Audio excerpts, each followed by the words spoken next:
Hello everyone, welcome back to my channel. আজকে চলে এসেছি নতুন একটা ভিডিও। তো আমাকে প্রচুর জন কমেন্ট করছে যে দিদি ভাই সব্যসাচী ব্লাউজের বড় সাইজের দেখান। তো আজকে আমি 41 সাইজ দেখাবো। তো তার জন্য এখানে আমি প্রথমে ড্রয়িং করব। তার জন্য একটা সিঙ্গেল পেপার নিয়েছি, এর উপরে সামন পিছন দুটো একসাথে ড্রয়িং করব। প্রথমে এখানে নিয়ে নেবো ঝুলের মাপ। আমার ঝুল আছে এখানে 16 ইঞ্চি, তার সাথে 1 ইঞ্চি এক্সট্রা দিয়ে 17 ইঞ্চিতে দাগ দিয়ে দেবো। আর এখানে ব্লাউজের ছাতি আছে কিন্তু 41 চেস্টের আমি দেখাচ্ছি। তো প্রথমে এই দাগটাকে আমি এখান থেকে স্ট্রেট করে নেবো। সমস্ত মেজারমেন্ট আমি মুখে মুখে বলছি। এবারে এখান থেকে পুর নিয়ে নেবো। পুর নিয়ে নেবো 6 ইঞ্চি থেকে 2 সুত কম। আর ডিপ পিট ব্লাউজ হচ্ছে, আর এখানে মোহরার জন্য 6 ইঞ্চি 2 সুত নিয়ে নিচ্ছি। যেখানে আমাদের মোহরা স্ট্রেট লাইন শেষ হয়েছে, এখান থেকে এবার ছাতির লাইন হবে। তো এখানে নিয়ে নেবো ছাতির 1/4। 41 ছাতি 41 থেকে 4 দিয়ে ভাগ করলে হবে 10 ইঞ্চি 2 সুত। তো এখানে আমি 10 ইঞ্চি 2 সুতে দাগ দিয়ে দিলাম। এরপরে আরো 1.5 ইঞ্চি এক্সট্রা দিয়ে নিলাম। এবারে চলে আসবো কোমরের সাইডে। তো এখানে কোমরে নিতে হবে, প্রথমে কোমরের 1/4 নিয়ে নেব। তো এখানে আমার কোমর আছে 35 ইঞ্চি। তো 35 থেকে 4 দিয়ে ভাগ করলাম, তারপরে 1.5 ইঞ্চি এক্সট্রা, তারপরে 1 ইঞ্চি এক্সট্রা নিলাম এক্সট্রা মার্জিনের জন্য, টেকিং দেবো বলে, যেহেতু এটাই সামন এটাই পিছন তাই জন্য। এবারে আর্মহোলের এখান থেকে 1 ইঞ্চি 2 সুতে দাগ দিয়ে আর্মহোলের এই স্ট্রেট লাইনটার মিডল বের করে নিয়ে এখান থেকে হালকা রাউন্ড শেপে মিলিয়ে দিলাম। ব্যাস, এখানে আমাদের আর্মহোল শেপও রেডি হয়ে গেছে। এবারে এখান থেকে গলার চওড়া নেব। গলার চওড়া নেব 2 ইঞ্চি 2 সুত, যেহেতু বড় পিঠ হচ্ছে। আর গলার লম্বা আছে, সামন গলাটা নিচ্ছি 8 ইঞ্চি, তার সাথে 1/2 ইঞ্চি এক্সট্রা দিচ্ছি। আর পিছনের পার্টটা পরে আমি কাপড়ের ওপর ড্রয়িং করব। এটা সামন পার্টের গলাটা ড্রয়িং করছি। দাগটাকে এখান থেকে স্ট্রেট করলাম। এবারে নিচের সাইডে চওড়া আপনি বেশি নিতে পারেন, ওপরের থেকে 1/2 ইঞ্চি 1 ইঞ্চি যা খুশি। দাগটাকে মিলিয়ে দিলাম, দিয়ে এখান থেকে সুইট হার্ট আমি শেপ দেবো। আপনারা চাইলে যে কোনো শেপ করতে পারবেন, গোল গলা চৌকো গলা ছাড়া। তো ব্যাস, এখানে সেভ হয়ে গেছে। এবারে এখান থেকে নেবো পয়েন্টের লম্বা। পয়েন্টের লম্বা 11.5 আছে, তার সাথে 1/2 ইঞ্চি এক্সট্রা দিয়ে 12তে দাগ দিয়েছি, দিয়ে দাগটাকে স্ট্রেট করে এবারে নিয়ে নেবো এখানে পয়েন্টের চওড়া। পয়েন্টের চওড়া এখানে আমি 4.5 নিচ্ছি। আমি এখানে ব্রেস্টের দূরত্ব মেপে নিয়েছিলাম, আপনারাও মেপে নেবেন। তারপরে এখানে 1.5 ইঞ্চি নিচে একটা দাগ দিলাম, এটা সূত্র। দাগটার নিচে আরো 1/2 ইঞ্চি নিচে আর একটা দাগ দিলাম, এটা টোটাল সূত্র এক। এরপরে ফিটিংস লাইন থেকে 1.5 ইঞ্চি 2 সুত ভিতরে একটা এইভাবে দাগ দিয়ে দিতে হবে। এবারে এই যে দাগটা দিয়েছে আর এই যে সূত্রটাকে নামিয়েছি, এই দুটোকে এইভাবে রাউন্ডে মিলিয়ে দিতে হবে। তার আগে এই দাগটার সাথে প্রথমে ওপরের যে দাগটা আছে পয়েন্টের লম্বা, সেখানে এইভাবে মিলিয়ে দেবো। আর এখানে যেন কোনো সূচ হয়ে না থাকে, রাউন্ড করে দেবেন। পুরোটা রাউন্ড হয়ে গেছে। এইবারে ফের ওই দাগটার সাথে এইভাবে ডট ডট ডট ডট দিয়ে আমরা এখানে সব্যসাচীর শেপটা দিয়ে দেবো। যে শেপ হয় সেটা রাউন্ডে এইভাবে মিলিয়ে দেবো, যেমনটা এখানে আমি দিচ্ছি। আমার হাতের দিকে লক্ষ্য করুন, বুঝতে পারবেন। তো সম্পূর্ণ শেপ হয়ে গেছে। এবারে এটাকে আমরা কাটিং করে নেবো, যেমনটা ড্রয়িং করেছি। এটাই হচ্ছে আমাদের পিছন পার্ট আর এটাই হচ্ছে আমাদের সামন পার্ট। প্রথমে এটাকে কাটিং করে পিছনের পার্টটাকে কাটিং করে বের করে নেব কাপড়ে। তারপরে মেন ড্রয়িং গুলো কাটিং করলে সামন পার্ট রেডি হয়ে যাবে। এবারে এখানে মেন কাপড়টা নিয়েছি, মেন কাপড়টাকে দুভাঁজ করে রাখবো আর হাতের সাইডটা ওপেন সাইড রাখবো, যেহেতু পিছনে হুক হচ্ছে। আর হুকের জন্য কিন্তু আমাদের 2 সুত কাপড় এক্সট্রা নিতে হবে সেলাই মার্জিনের জন্য। তো প্রথমে এটাকে আমি এইভাবে পিন করে নেব সম্পূর্ণটা।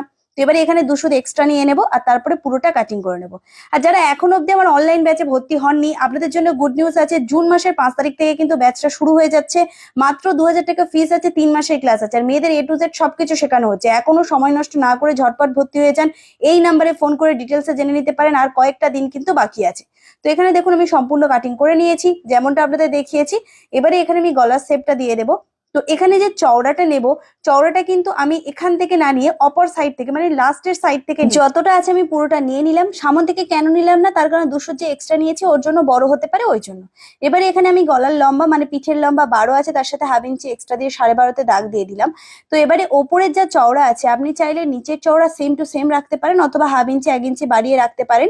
তার কারণ যারা খেলানো করতে চান একটু বড় করলে বেশি খেলাবে। তো দাগটাকে এইভাবে মিলিয়ে দিলাম, দিয়ে এখান থেকে আমি রাউন্ড শেপ দিয়ে দেবো। এখানে আমি গোল শেপ দিচ্ছি, আপনারা চাইলে যে কোনো শেপ এখানে আমার দিতে পারেন। তো দেখুন সম্পূর্ণটা হয়ে গেছে। এবার যেমনটা ড্রয়িং করেছি হুবহু কাটিং করে নেব। তাহলে এখানে আমার একটা ডাইস থেকে দেখুন দুটো পার্ট ইজিলি কিন্তু বেরিয়ে গেল, একটা সামন আর একটা পিছন। এবারে দেখুন এটা খুলে কেমন দেখাচ্ছে সেটা আপনাদের দেখিয়ে দিচ্ছি। অনেকটা কিন্তু বড় পিঠ হচ্ছে। তো সম্পূর্ণটা এরম ভাবে করবেন, দেখবেন খুব ভালো হবে। এবারে এই ডাইসটাকে পুরো কেটে নেব, নিলেই আমাদের সামন পার্ট বেরিয়ে হয়ে যাবে। তাহলে একটা ডাইস থেকে আপনারা দুটো পার্ট কিভাবে কাটিং করলেন বুঝে গেছেন। আর এখানে দেখুন সম্পূর্ণটা আমি কেটে নিয়েছি। দেখুন এই রকমটা দেখাচ্ছে। এইবারে মেন কাজ হবে আমাদের এগুলোকে বাড়িয়ে নেওয়া, কেননা এখানে কোনো সেলাই মার্জিন অ্যাড নেই, সমস্ত সেলাই মার্জিন আমাদের অ্যাড করতে হবে। চলুন এবারে এই মেন কাপড়টাকে নিয়েছি, এর ওপরে সমস্ত ডাইস গুলোকে আমি রেখে দেবো। যেখানে যেখানে কাপড় আছে সেখানে সেখানে আপনি রেখে দেবেন, যেমন ভাবে খুশি রাখতে পারেন এইভাবে। রেখে পুরোটা আমি পিন করে নিয়েছি। এখানে দেখুন বেল্টের পার্টটা জয়েন্ট দিকে রেখেছি, বাদ বাকি নর্মাল রেখেছি। আর এখানে দেখুন খাপের পার্টটা ভালো করে দেখলে বুঝতে পারবেন আমি তিরছা ভাবে রেখেছি, কেউ স্ট্রেট কিন্তু রাখবেন না, একটু তিরছা যেন থাকে। তো এখানে আমি কোনটা সামন দিক কোনটা পিছন দিক খাপের ওটা আমি একটু আপনাদের দেখিয়ে দিই, তাহলে বুঝতে পারবেন। ঠিক আমাদের এই রকমটা কিন্তু জিনিসটা ছিল। আর এখানে আমি একটা তীর চিহ্ন মেরে দিচ্ছি, এটা আমাদের হুকের ঘরের দিক, কিন্তু দেখে বুঝতে পারছেন এটা আমাদের সামন পোর্শনের দিক, এটা পিছনের দিক। তো এইখানে মেন পার্ট এই পার্টটাকে বাড়ালো, তার জন্য এটাকে প্রথমে একদম স্ট্রেট করে দেব একটা মাথা থেকে অপর মাথাতে। এইটাই হচ্ছে আমাদের কিন্তু মেন কাজ, স্ট্রেট করলাম। এবারে এখানে কিছু সূত্র অ্যাপ্লাই করতে হবে আমাদের খাপটার জন্য। প্রথমে এই ছাপটাকে পুরোটা আমি তুলে নেব, নিয়ে এই ডাইসটাকে আমি সরিয়ে দেবো, কারণ এই ডাইসের আর কোনো দরকার নেই। আর এখানে তীর চিহ্ন মারলাম, এটা হুকের ঘরের দিক। মেন কাজ এবারে এখানে আমাদের যে পয়েন্টের চওড়া নিয়েছিলাম যতটা, সেটা এখানে লাগবে। তো এখানে আমার 4.5 ইঞ্চি নিয়েছিলাম, সেটা দাগ দিয়ে দিলাম। আর এখান থেকে 1 ইঞ্চি ডাউনে দাগ দিলাম। এবারে এই দাগটার সাথে এই দাগটাকে এইভাবে জাস্ট মিলিয়ে দিলাম, ব্যাস এখানে আমাদের খাপ পুরো পার্ট রেডি। আর এরপরে সমস্ত সেলাই মার্জিনের জন্য 200 করে এক্সট্রা নেব অল ওভারে, নিলেই কিন্তু আমাদের নিচের পার্টটা সম্পূর্ণ রেডি হয়ে যাবে। আপনারাও এইভাবে করবেন, দেখবেন খুবই ভালো হবে। ব্যাস এবারে এটাকে আমি কাটিং করে দেবো, দিলেই সম্পূর্ণ পার্ট রেডি। দেখুন রেডি হয়ে গেছে। এইবারে আর যে পার্টগুলো আছে এখানেও সেলাই মার্জিন নিতে হবে। আমাদের বেল্টের পার্টটাতে এই পোর্শনটাই সেলাই মার্জিন নিতে হবে, যেখানটায় আমি এখানে নেওয়া দেখাচ্ছি। আর আরেকটা যে পার্ট আছে এই পার্টটাতে এই সামনের দিক থেকে হুকের ঘরের দিক থেকে 200 আর নিচ থেকেও 200 করে পুরোটাতে এইভাবে এক্সট্রাটা নিতে হবে। ব্যাস এখানে এক্সট্রা নিয়ে নিয়েছি। এবারে হুবহু এখানে আমি কাটিং করে নেব যেমনটা আমি এখানে ড্রয়িং করেছি। তো সম্পূর্ণ কাটিং করার পরে এই রকমটা দেখাচ্ছে। দেখুন আমি যেমনটা বলেছি তেমন ভাবেই শুধু এক্সট্রাটা রেখেছি, বাদ বাকি কোথাও কিন্তু কোনো এক্সট্রা আমি রাখিনি। তো সম্পূর্ণ আমার রেডি হয়ে গেছে। এবারে এইটার সাথে এইটা এইভাবে জয়েন্ট হবে, হলেই কিন্তু খাপটা পারফেক্ট ভাবে রেডি হয়ে যাবে।